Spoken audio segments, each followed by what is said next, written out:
जो जय श्री राम का नारा लगाकर जबरन हमारे लोगों से मारपिटाई करते हैं, हमारे बौद्ध स्थल, हमारे धार्मिक स्थल पे घुस जाते हैं, वहाँ के दंगा करते हैं।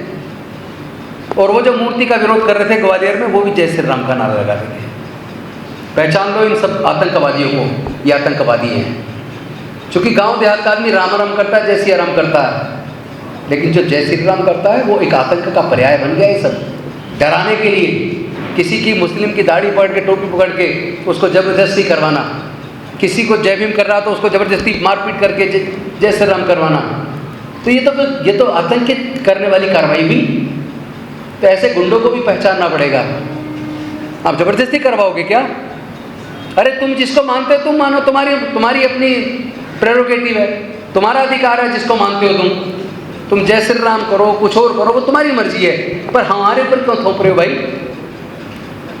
वो जोगिंदर सिंह राय को कह रहे हैं कि यहाँ रहना है जम्मू कश्मीर में, तो ये जय भीम और बुद्ध की बात करना बंद कर, जय श्री राम बोल, हमारे साथ रहे। तेरी वजह से यहाँ समाज टूट रहा है, लोग धर्म छोड़ रहे हैं, बौद्ध बुद्ध की तरफ जा रहे हैं।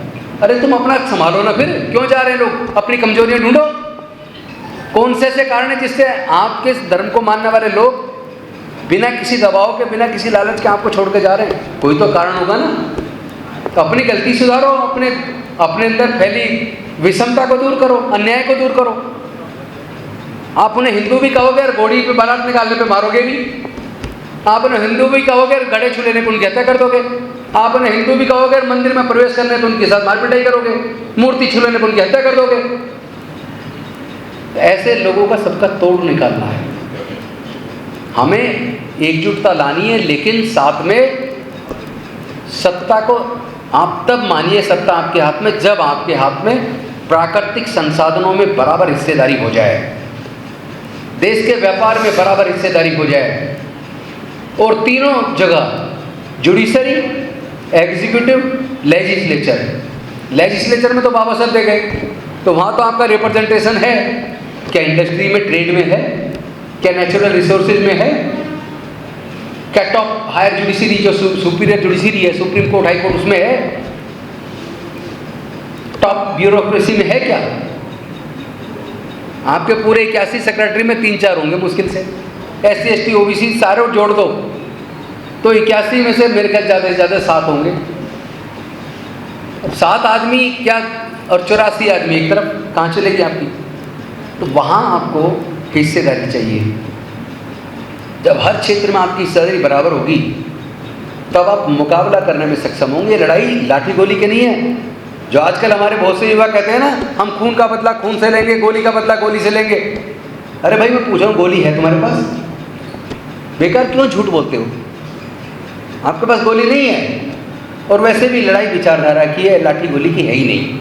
मूर्ख लोग ताकत की बात करते हैं, ताकत सोच रहे यहाँ है, ताकत यहाँ नहीं होती, ताकत यहाँ होती है। बुद्ध ने और डॉक्टर अम्बेडकर ने कभी भी ताकत का इस्तेमाल नहीं किया, लड़ाई झगड़े की बात नहीं की। उन्होंने अगर दुनिया को जीता तो बुद्धि और विवेक से, अपनी काबिलियत से, अपनी योग्यता से, अपने सिद्धांतों से जीता। तो हमें विचारधारा को पकड़ना पड़ेगा। विचारधारा की लड़ाई है, विचारधारा से जीती जा सकती है। और इन सारी बीमारियों का एक ही इलाज है, क्योंकि ये जमीन, खेत की जमीन कोई माँ के पेट से लेके पैदा नहीं हुआ। क्या कारण है? वो हजारों एकड़ के मालिक है, हमारे पास एक जमीन नहीं है। माँ के पेट से लेके आए थे क्या? उन्होंने पहले कब्जा ली। होना तो ये चाहिए, पहले कब्जा ली तब सत्ता का किराया भी दो, सरकार वापस ले उनसे, कहे तुम जो अमीर बने हो इस जमीन से बने हो, तुमने किराया तो दिया नहीं, किराया दो पिछले 500 साल का, 200 साल का, 300 साल का। तो वो मालिक बन गए, जमीन एक्वायर हुई तो करोड़ों रुपए का मुआवजा मिल गया, लेकिन उसी खेत पे जो मजदूरी कर रहा है उसकी तो मजदूरी भी गई। उसके बारे में कौन बात करेगा? होनी चाहिए कि नहीं होनी चाहिए? प्राकृतिक संसाधनों में हिस्सेदारी, भागीदारी होनी चाहिए नहीं होनी चाहिए? अरे मनुस्मृति ने आपको व्यापार नहीं करने दिया, नहीं तो आप भी तो व्यापारी हो सकते थे। आज इतना पैसा नहीं है कि हो जाए। एजुकेशन से आगे बढ़े, रिजर्वेशन से आगे बढ़े तो रिजर्वेशन खत्म, सब कुछ प्राइवेटाइज कर दिया।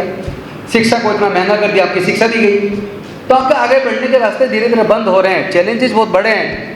संगठन एक नहीं 50 पहले ही और हजारों बने हुए, एक और बन जाएगा। हमने भी मिशन जय भीम बना रखा है। संगठन जो बन के कोई बात नहीं, उनमें आपस में कोऑर्डिनेशन की ज़रूरत है, संगठनों के बीच आपस में तालमेल की ज़रूरत है, सच को जानने और फिर बीमारी का इलाज करने की ज़रूरत है। आप बीमार हो जाते हैं, डॉक्टर दवाई देता, ठीक नहीं होते तो क्या करता है डॉक्टर? टेस्ट कराता ना, ब्लड टेस्ट कराओ, एक्सरे कराओ, यूरिन टेस्ट कराओ। क्यों कराता है? इसलिए कराता है ताकि ये जान ले कि बीमारी का असल कारण क्या है, और जब असल कारण पता लग जाता है फिर वो उसका ट्रीटमेंट करता है और आदमी ठीक हो जाता है। हम लोग क्या है, बीमार हैं, इलाज करना है। भाई इलाज अगर नहीं हो रहा, हम ही आए क्या इलाज करना? आज हमसे पहले पैदा नहीं हुए क्या? लोगों ने आंदोलन नहीं किए क्या? उन्होंने भी किए ना, फिर भी इलाज नहीं हुआ। इसका मतलब इलाज करने में कुछ गड़बड़ है। इसका मतलब बीमारी की जड़ में नहीं जा रहे, उसकी जड़ को जाके जड़ में उसकी बीमारी के कारण को समझो। कारण मनुवादी, मनुस्मृति पर आधारित व्यवस्था, ऊंच नीच, छुआछूत, जात पात पर आधारित व्यवस्था, जिसने संपत्ति से, व्यापार से, हर शक्ति से, ज्ञान से वंचित रखा, आज उस पर चोट करने की जरूरत है। और उसका एक इलाज है, हमें अपने इतिहास को पढ़कर, क्योंकि जो लोग अपना इतिहास नहीं जानते वो कभी इतिहास नहीं बना सकते। हमें अपने इतिहास को पढ़ना और समझना जरूरी है। जब हम अपने इतिहास को पढ़ेंगे, जानेंगे, समझेंगे तो पता लगेगा हमारे पूर्वज बौद्ध थे, और यहाँ लड़ाई विचारधारा के बीच में, आर्य और अनार्यों के बीच में युद्ध हुआ। देवासुर संग्राम आपने पढ़ा होगा। देवताओं के, और हमें वो असुर कहते थे। असुर यहाँ का मूल निवासी, देवता जो विदेश से आया और यहाँ देवता बन के बैठ गया, सारी संसारों पे कब्जा करके बैठ गया। तो लड़ाई उन दोनों के बीच में चल रही है पिछले 3000 साल से। नई लड़ाई नहीं है। फर्क इतना भोले और भावुक हैं, धर्म की रक्षा का ठेका हम ले लेते हैं। जो शूद्र लोग हैं, जिनको आज ओबीसी के रूप में जानते हैं, वो सबसे ज़्यादा धर्म की बार रक्षा का ठेका ले रहे हैं। दलित, अति दलित, अति पिछड़े, आदिवासी, वो धर्म का ठेका ले रहे हैं, वही ज़्यादा उसको कावड़ फावड़ लेने जाते हैं। आपने किसी पंडित पुजारी के बच्चे को, किसी ब्यूरोक्रेट के बच्चे को, किसी नेता के बच्चे को कावड़ लेने जाते देखा है? किसी इंडस्ट्रियलिस्ट के बच्चे को देखा है? दंगे में शामिल होते देखा है? धार्मिक जुलूसों में तलवारें लहराते देखा है? कौन लहराता है? कौन जाता है धार्मिक जुलूस में? कौन जाता है कथावाचक को सुनने भीड़ लगा के? कौन जाता है कावड़ लेने? दलित, पिछड़े, आदिवासी, ये गरीब जाता है। वो अरबोपति होते जा रहे हैं और तुम कंगाल होते जा रहे हो। फिर भी तुम्हारी अकल नहीं आ रही, क्यों जा रहे हो वहाँ? क्या मिल रहा है उससे? इन चीज़ों को, यानी कि ये लड़ाई विचारधारा की है, और इसका तोड़ एक है, बौद्ध में भारत, जो डॉक्टर बाबा साहेब अम्बेडकर चाहते थे। अपने इतिहास में, अपनी जड़ों में वापस लौटना होगा। हमारे पूर्वज बौद्ध थे, पूरे अनडिवाइडेड इंडिया में, अखंड भारत में, लेके म्यांमार से लेके ईरान तक, जहाँ भी खुदाई होती है केवल बुद्ध निकलते हैं।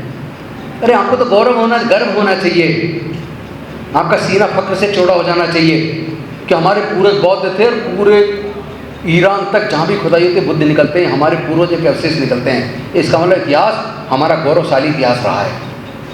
लेकिन आज हम जिस जातिवादी व्यवस्था को स्वीकार करके अपना मान बैठे हैं गलती से, उसको त्याग कर वापस अपने बुजुर्गों की सांस्कृतिक विरासत में घर वापसी करनी होगी। यही रास्ता है केवल इस लड़ाई का। अगर अंत तक पहुँचाना है, कामयाबी पानी है, तो इसका एक ही रास्ता, दूसरा कोई नहीं है। बस इन्हीं शब्दों के साथ, क्योंकि पलवल प्रोग्राम में जाना है, वरना मुझे आपके साथ बातचीत करने में अच्छा लग रहा है। इस पर चिंतन जरूर कर लेना कि एक्शन का रिएक्शन से केवल काम नहीं चलेगा, बल्कि उस एक्शन के कारण, उस कारण को जड़ से ख़त्म करने की ज़रूरत है। जब सारे बौद्ध बन जाएंगे, जिनके पूर्वज बौद्ध थे, SC, ST, OBC और माइनॉरिटी भी इसलिए कह रहा हूँ कि अब से 2025 साल पहले ना कोई इस्लाम धर्म था दुनिया में, ना ईसाई धर्म था दुनिया में, ना सिख धर्म था दुनिया में, बौद्ध था। तो जो कन्वर्ट करके क्रिश्चियन बन गए, सिख बन गए, ईसाई बन गए, उनके भी इतिहास में जाओगे तो उनके पूर्वज भी बौद्ध थे, या तो SC या ST या OBC का ही खून है वो। उनमें हो सकता है 5-10% वो जो तुर्क वगैरह से, ईरान वहाँ से आए और यहाँ बस गए हों, मुगल वगैरह रुक गए हैं, तो ज़्यादातर तो बाद में चले गए वापस।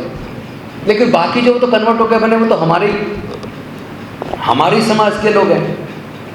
तो अपने इस पूरे समाज को एकजुट करके बुद्ध की तरफ ले जाने से क्या होगा, आप फिर से बहुसंख्यक हो जाएंगे और वो जो 10% जाति जनगणना से क्लियर हो गया 10-11% है, वो अल्पमत में आ जाएगा। और अल्पमत वाला आदमी कभी आपको प्रताड़ित नहीं कर सकता, कभी नहीं कर सकता। 10% लोग 90% को नहीं मार सकते। वो इसलिए मार रहे हैं क्योंकि आपके 90% में से 80% 70% उनके साथ खड़े हैं, उनकी ताकत बन रहे हैं, उनकी धर्म की रक्षा का ठेका ले रहे हैं। उन्हें एहसास कराओ, उन्हें वापस लाओ अपने घर में, यही जवाब होगा। लड़ने की जरूरत नहीं पड़ेगी, लकीर लंबी खींच दो, उनकी लकीर इतनी छोटी हो जाए कि हमारे सामने दिखाई भी ना दे, उनकी हिम्मत में आपसे लड़ जाए।